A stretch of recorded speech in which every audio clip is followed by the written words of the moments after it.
કે પટેલ, શિવાલિક રાજધાની બંગલો, ઘર નંબર 14. હોળીનું મહત્વ શું છે એના વિશે શું કહેશો?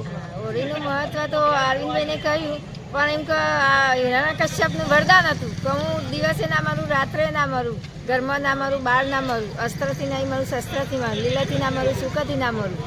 એટલે એને તો એટલો અહમ હતો કે મને કોઈ મારવા વાળું છે જ નહીં, ભગવાને નહીં. પણ ભગવાને એવું મારવાનું કર્યું કે નહીં દિવસ નહીં રાત, સંધ્યા ટાઈમે નહીં, ઘરની અંદર કે નહીં બહાર ઓગણામાં, એ ઉમરઠ ઉપર, અને નહીં અસ્ત્ર શસ્ત્ર, નખ નહીં લીલા કે નહીં સૂકા, એનાથી એને ફાડી અને મારી એ ચીરી કાઢી. હા. નામ? અરવિંદભાઈ પ્રજાપતિ, શિવાલિક રાજધાની બંગલો, રાધનપુર રોડ, મહેસાણાની અંદર હું રહું છું. અત્યારે જે આ ફાગણ સુદ પૂનમ એનો હોલિકા દહનનો જે મહોત્સવ છે, એ હિરણ્યકશ્યપ નામનો જે રાક્ષસ હતો, અને એ રાક્ષસ પોતાને ભગવાન માનતો હતો, અને એ ભગવાનનો વધ કરવા માટે ભક્ત પ્રહલાદ એનો પુત્ર હતો, પોતાના રાજ્યની અંદર પ્રજાને એમ જ કહેતો હતો કે હું પોતે ભગવાન છું.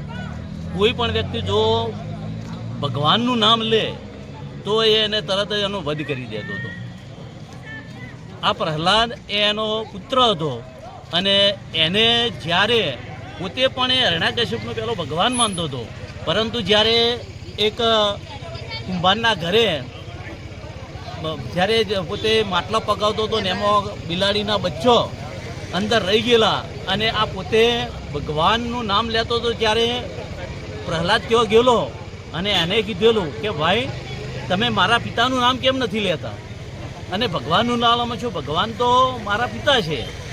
એટલે એમને કીધું કે ના, ભગવાન તો ઉપરવાળો જ છે, તો કે હું સવાર સુધી રાહ જોઉં, જો તમારા બચ્ચો, આ બિલાડીના બચ્ચો અંદર જીવિત નીકળશે તો હું પણ ભગવાનને માનવા માંડીશ, મારા પિતાને ભગવાન માનીશ નહીં.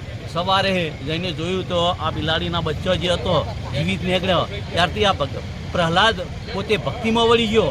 અને જ્યારે આ વાત હિરણ્યકશ્યપને ખબર પડી કે મારો પુત્ર પણ હવે મને ભગવાન નથી માનતો, એટલે પ્રહલાદને મારવા માટે ઘણા બધા પ્રયત્નો કર્યા. એમાં પોતાની જે બહેન હતી હોલિકાને એક વરદાન હતું, એની જોડે એક ચૂંદડી હતી, ચૂંદડી ઓઢી અને જો એ બેસે તો એને અગ્નિ પણ એને કોઈ કશું કરી ના શકે. આ હિરણ્યકશ્યપે હોલિકાને જઈને કીધું કે તું પ્રહલાદને લઈને ખોળામાં બેસ, પ્રહલાદ બાજુ તારી તું ચૂંદડી ઓઢેલી છે, તને કંઈ નહીં થાય ને આ પ્રહલાદ મરી જશે. પરંતુ એવા સમયે જ્યારે આ હોલિકા જ્યારે પ્રહલાદને લઈને ખોળામાં બેઠી, ચૂંદડી પોતે ઓઢેલી, અને અચાનક ભગવાને એવું એક વિકરાળ એક વાવાઝોડું લાવ્યું કે જે ચૂંદડી હતી એ પ્રહલાદ ઉપર પડી, અને આ હોલિકાની માથેથી ચૂંદડી ખસી ગઈ, એટલે હોલિકા ત્યાં મૃત્યુ પામી, અને ભક્ત પ્રહલાદ હતો એ પોતે જીવિત થયો. એટલે આના અનુસંધાને આ દર ફાગણ સુદ પૂનમે હોલિકા મહોત્સવ ઉજવવામાં આવે છે.